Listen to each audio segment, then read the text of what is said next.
Hey, what's up? This is Kevin from Peacock Inside Tech, and there was a lot of tech released this year, especially smartphones. So if you're trying to decide right now at the end of the year what smartphone to get, here's a list of my favorite smartphones of 2019.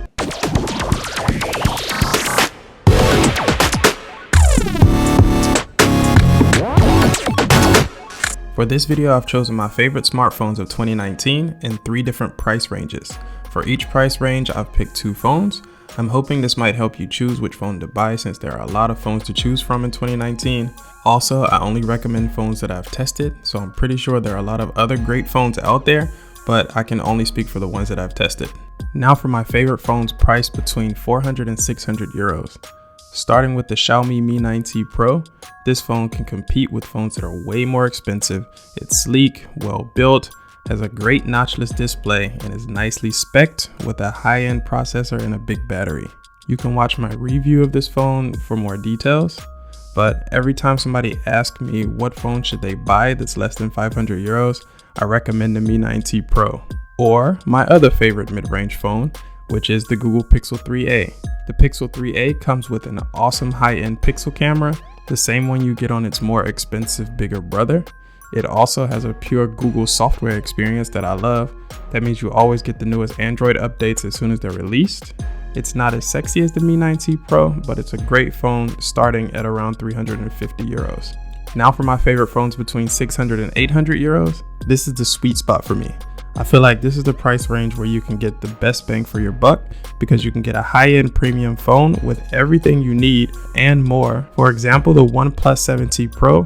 This is definitely one of my favorite phones of the year. It looks great, feels great, has a huge beautiful display with a 90 Hz refresh rate. It's also one of the smoothest performing phones that I've tested this year. The Oxygen OS software is also light and optimized for its killer hardware. The 7T Pro comes with 8 gigs of RAM, 256 gigs of storage, and the latest Qualcomm Snapdragon 855 Plus processor. The cameras are good as well, just an overall great phone. But on the flip side, for people that don't like Android or just prefer the Apple ecosystem, the Apple iPhone 11 is another one of my favorites this year. This is the first time that I actually prefer the cheaper iPhone over the flagship. This year, Apple did it right and gave us a great performing phone with outstanding battery life and one of the best cameras out there.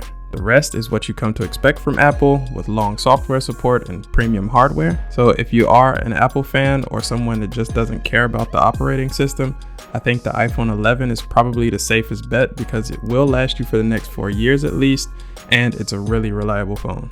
I know I said that I would only name 2 phones per category, but there are just so many good phones at this price point that I also have to mention the Galaxy S10. It came out earlier this year, but it's still, in my opinion, one of the best phones, and especially now with this competitive pricing, it's hard to overlook. It's pretty much the Galaxy Note 10 without the S Pen and a lot cheaper. Now to my favorite phones 800 euros and above. If you know me or follow me on Instagram, then you might already know that I'm a big Galaxy Note 10 Plus fan. I feel like this is the ultimate smartphone. If you want a smartphone that can do any and everything, the Note 10 Plus is the way to go. This phone looks amazing, feels amazing, has one of my favorite displays even without a 90 Hz refresh rate because of the quality and the size. It performs great with laptop-like specs, 12 gigabytes of RAM, 256 gigabytes of storage, which is expandable, a big battery, some of the best cameras out there, and packed full of features that you didn't even know you needed. And then to top it all off, it comes with an S Pen, and this gives the Note 10 a whole different dynamic and makes it a productivity beast. And it is unmatched by any other phone in my opinion, and in some cases not even a tablet. The feature list goes on for days, but if anyone asks me what is the best overall smartphone, I wouldn't even hesitate to say the Note 10. It's almost the perfect smartphone to me. But just because a phone can do everything, it doesn't mean that it is for everyone. And the perfect example is my next favorite phone over 800 euros, which is the Google Pixel 4 XL. This phone is far from perfect, but the things that it does right just happen to be the things that are important to me. It is my overall favorite smartphone camera to shoot on. I get the best photos from this camera, and I've tested a lot of great smartphones this year, including a 108 megapixel Xiaomi. Another thing is the clean Google software experience. It's smooth, it's helpful. Google Assistant really makes my life a lot easier to manage. Other phones can do this as well, but I feel like Google implements it the best.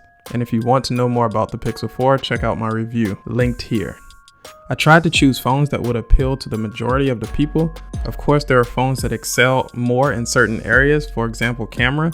If your primary focus, no pun intended, is getting a new phone with a great camera, you should probably look at the Huawei P30 Pro. It has one of the best and most flexible cameras on the market. Or if that's too expensive, you can look at the Xiaomi Mi Note 10. This is also a camera-focused smartphone at a lower price point. If battery life is important and you're rich, you can look at the iPhone 11 Pro Max. It has outstanding battery life, but if you don't have any organs you can sell to afford it, have a look at the P30 Pro again, because battery life is also amazing with this phone. So I hope this video helped at least a little bit. If you have any questions, just drop me a comment and I'll try to answer them. And I'll link all the phones that I mentioned in this video in the description so you can see the current pricing. And as always, if you like this type of content, smash that thumbs up and subscribe button. And you can follow me on Instagram at Peacock Insight Tech for more daily updates. So I'll see you in the next video.